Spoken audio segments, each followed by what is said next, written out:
안녕하십니까. 인문학연구소 인연입니다. 이번 시간에는 우리 역사 속의 범죄자들 85번째 풀려난 연쇄살인마 또 다른 희생자들이라는 제목으로 이야기를 시작해 보겠습니다. 85번째 주제는 3명을 죽이고 풀려난 연쇄살인마 다시 살인을 저지르다. 꾸준하게 범죄자들의 이야기를 다루면서 가장 안타까웠던 점은 범죄자들에게 내려지는 형량이 너무 가볍다라는 점이었습니다.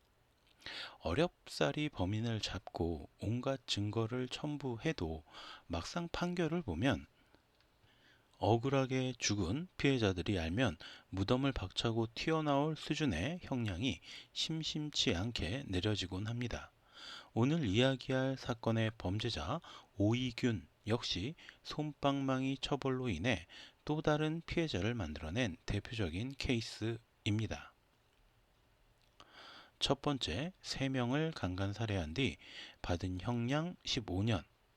1989년 8월 12일 충청남도 영기군 금남면에서 7살짜리 유치원생 유양이 납치되어 살해되는 사건이 벌어집니다. 낮 1시경 유양을 납치한 범인은 이 어린 소녀를 마을 뒷산으로 데려가 성폭행을 하려다가 목을 졸라서 살해했고요. 1시간 30분 정도 후에는 흉기를 들고 다시 산에 올라서 유양의 온몸을 칼로 찌른 뒤에 약 20cm 정도로 땅을 파고 묻어버립니다. 다행히 경찰의 끈질긴 추적 끝에 목격자를 확보했고 범인인 당시 17살의 오이균을 체포하는 데 성공했는데 조사 과정에서 그가 저지른 추가적인 범행도 밝혀냈습니다. 약 3개월 전이었던 5월 24일 그는 남면 금강변 하천에서 밭일을 하던 심씨를 성폭행한 뒤에 목 뒷부분을 칼로 찔러서 살해를 했고요. 그 전인 1월 11일에는 남면의 원적불 다리 밑에서 노 씨를 같은 방식으로 살해하고 암매장했습니다. 경찰은 이런 사실을 밝혀냈고 범행 당시 사용했던 삽등에서 혈흔을 확보하고 성욕을 이기지 못하고 성폭행한 후에 이들이 한 마을에 살던 이웃이었기 때문에 자신의 범행 사실이 발각될 것이 두려워 살해한 뒤에 암매장했다라는 자백도 받아냅니다. 문제는 당시 17살이라는 오이균의 나이였습니다. 범죄 자체는 충분히 사형을 받을 만했지만 만 18세 미만의 미성년자였기 때문에 그는 3명을 강간 살해했음에도 15년이라는 너무 짧은 형량을 받게 되었죠. 비록 1980년대라고는 하지만 정신과 치료라도 병행시키거나 현재는 폐지되었지만 당시에는 존재했었던 보호감호 처분이라도 병행했어야 하지 않았을까라고 생각을 합니다. 두 번째, 대전 백합다방 종업원 살인사건. 2007년 4월 15일 오전 8시 45분경 대전광역시 대덕구 신탄진동의 한 건물 지하에 위치한 백합다방은 영업을 준비하고 있었습니다. 그런데 미처 영업을 시작하기도 전에 갑자기 한 남자가 다방 안으로 들어와 카운터에 있던 현금 3만 원을 자신의 주머니에 집어넣습니다. 그리고 마침 다방 바깥쪽을 청소하고 돌아오던 여종업원 최 씨와 마주치게 됩니다. 상황을 눈치챈 최 씨는 곧장 도둑이야 라고 소리를 지르고 화장실로 뛰어들어가 문을 닫으려고 했지만 범인의 칼에 등을 찔리며 쓰러졌고요. 범인은 쓰러진 최 씨의 목을 찔러 확인 사살까지 한 뒤에 시체에 자신의 성욕을 해소합니다. 그리고 잠깐의 시간이 흐르고 다른 여종업원인 이 씨가 다방에 출근을 합니다.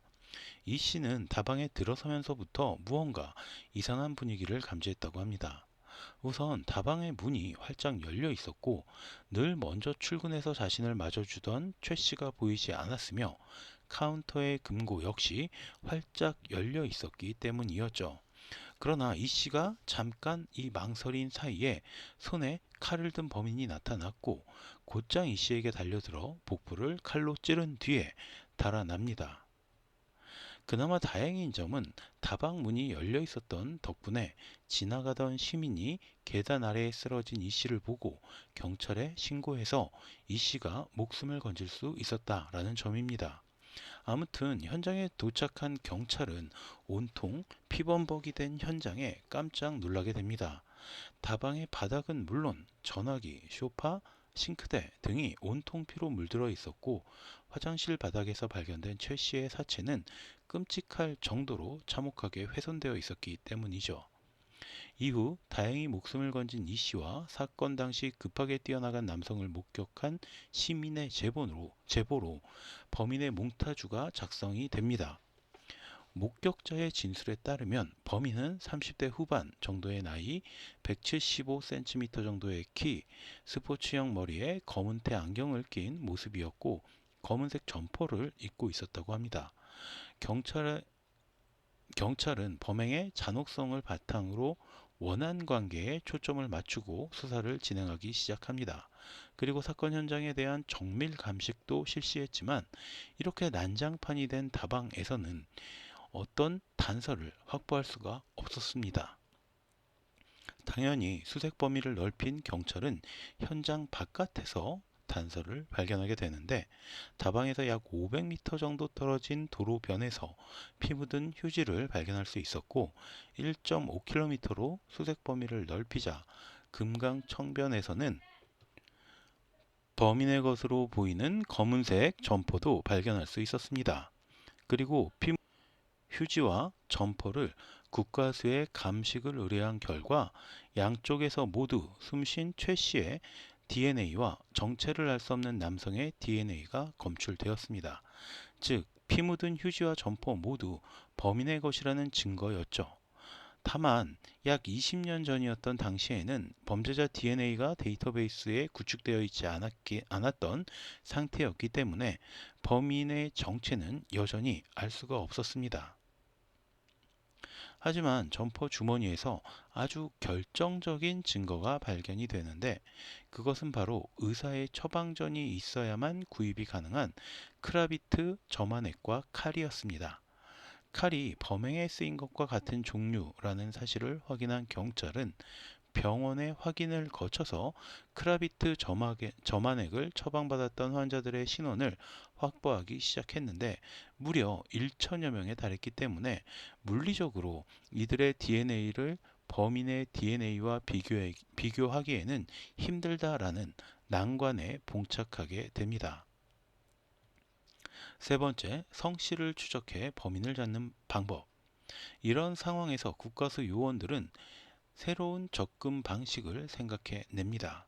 이미 외국에서는 실제로 적용되고 있었던 수사 기법으로 Y 염색체를 이용해서 성을 추출해내는 방법이었습니다.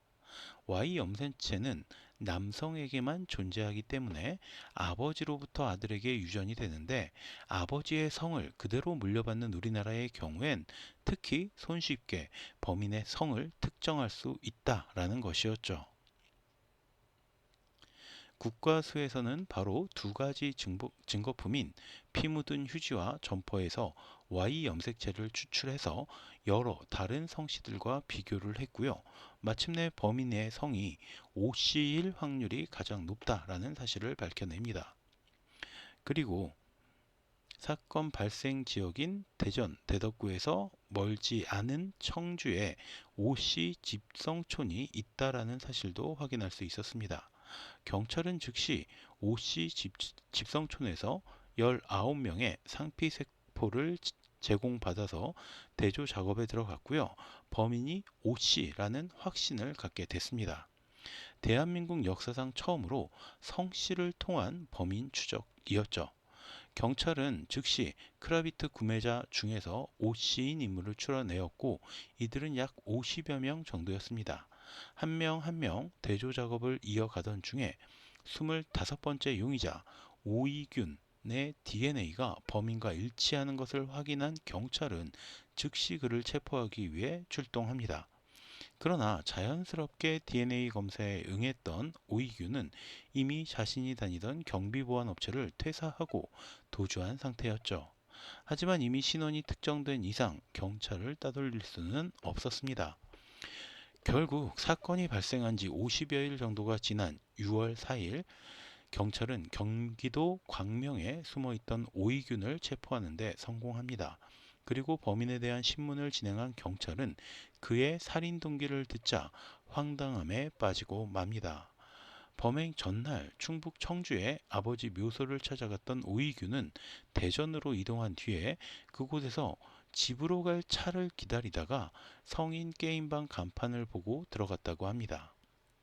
그리고 그곳에서 돈도 모두 써버리고 막차까지 놓치게 되자 신탄진 역에서 노숙을 한 다음에 영등포로 갈 차비 3,000원을 구하기 위해 다방에 들어갔다가 이런 끔찍한 범죄를 저질렀다라는 것이었죠. 하지만 오이균의 범죄 기록을 조회한 경찰은 더 깜짝 놀라게 되는데 그가 바로 18년 전에 유치원생과 두 노인을 강간한 뒤 살해했던 연쇄살인범이었다는 사실을 알게 되었기 때문이었습니다. 그 사건으로 그가 15년형을 선고받았고 2005년에 출소한 오이규는 자신의 범죄 본능이 이끄는 대로 2년 만에 다시 살인과 강간, 강도 등의 범죄를 저지른 것이었죠. 검찰은 오이균에게 사형을 구형했지만 법원은 이번에도 죄를 반성하고 있으며 반사회적인 성격 장애와 품행 장애를 앓고 있다라는 점을 참작 사유로 들어서 그에게 무기징역을 선고합니다. 미성년자 시절부터 3명을 강간 살해하고 출소 2년 만에 다시 사람을 죽이고 시체를 강간한 오이균이 무슨 죄를 어떻게 반성했다는 건지 도대체 알 수가 없습니다. 아무튼 이런 법원의 판단에 따라 그는 대전교도소에서 복역 중이고 복역 20년이 지나는 2027년부터는 가석방 심사 대상에 오를 수도 있습니다. 이제 2년 정도가 남았죠. 물론 그의 범행이 지닌 잔혹함으로 보아서 가석방이 이루어질 리는 없겠지만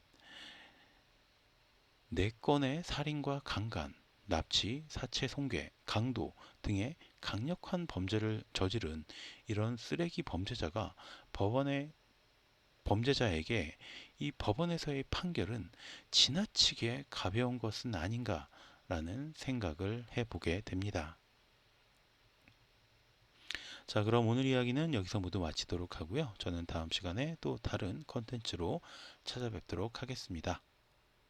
오늘 제가 들려드린 이야기가 여러분의 흥미와 호기심을 조금이라도 만족시켜 드렸다면 구독과 좋아요도 부탁드리겠습니다. 감사합니다.